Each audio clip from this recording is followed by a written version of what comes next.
SCP-001의 정체는 정확히 밝혀진 바가 없습니다. 그것의 기원에 대한 수많은 가능성이 난무해왔기 때문에 수많은 SCP 연구원들이 SCP-001을 보다 명확히 규명하고 정의해내고자 노력해왔습니다. 그러나 SCP-001을 둘러싼 가능성 높은 사례와 이야기들이 여전히 많은 상황이죠. 그 중 하나인 여명이 밝아올 때는 과거 신탁에 수록되어 있던 설화입니다. 이것이 사실이라면 이 설화는 미래의 알 수 없는 출처에 의해 신탁이 기록되어진 것으로 여겨지고 있죠. 이것이 정확히 어떻게 기록되었는지는 여전히 연구 중이며 이것이 우리 미래의 변화를 경고하는 게 맞는지도 여전히 미지수로 남아있죠.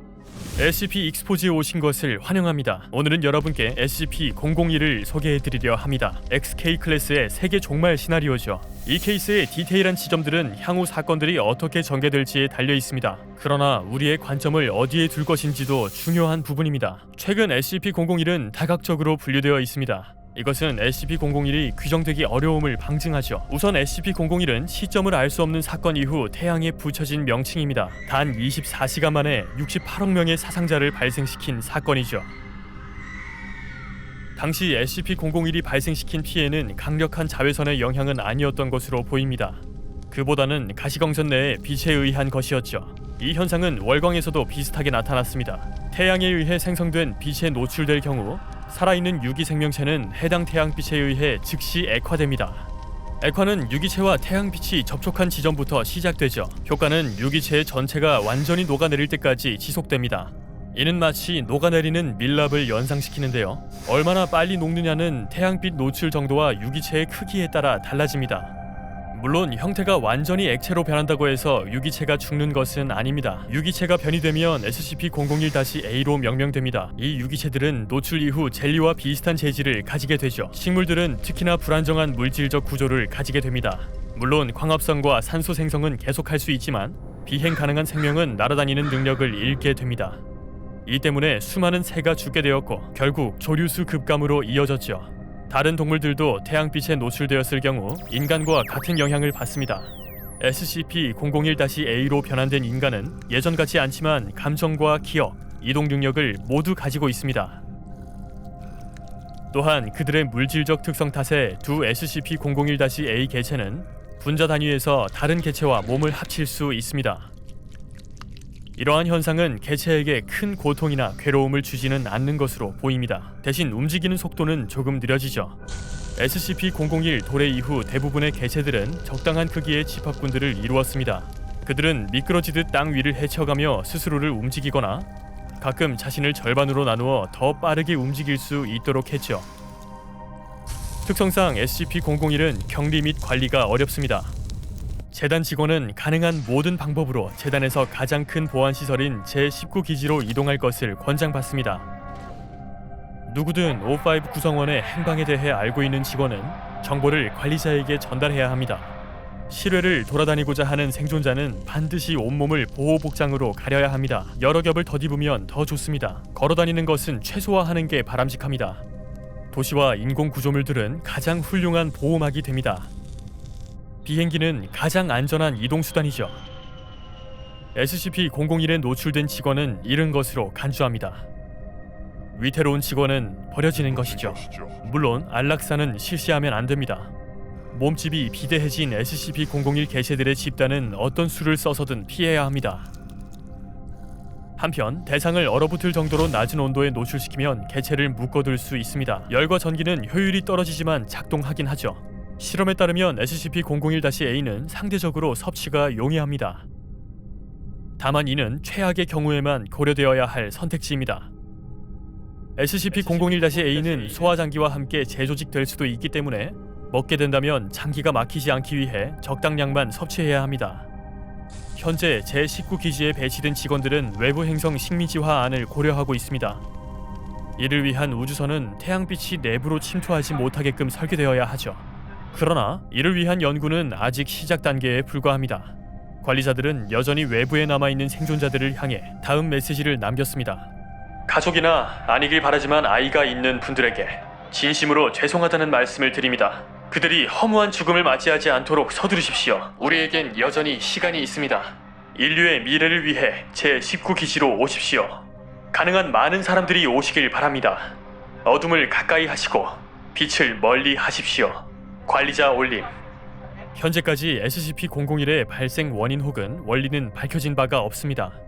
핵 반응 혹은 소인성 사건이거나 변칙적 작용일 수 있습니다. 그러나 무엇이 원인이든 간에 이는 95%의 지구 생명체를 멸종시켰습니다. 이 행성에서는 더 이상의 희망을 기대하기 어려운 상황이죠. 외부 세계로의 이주가 유일한 선택지입니다. 아이갓 박사와 조수 에리는 다른 승무원들과 함께 제46기지에 발이 묶였었죠. 아이갓 박사는 당시의 상황을 영상을 통해 자세히 담아냈습니다. 다음은 그중 첫 번째입니다. 그것들은 그냥 내내 바깥에 앉아서 우리에게 바깥으로 나오라고 애걸 중이다. 그 소음 탓에 개체들은 더 많아지고 있다. 확신하건대 저 중 한 덩어리는 최소 12명의 인간이 녹아있을 것이다. 몇 마리의 동물이 녹아 들어가는지는 신만이 알겠지.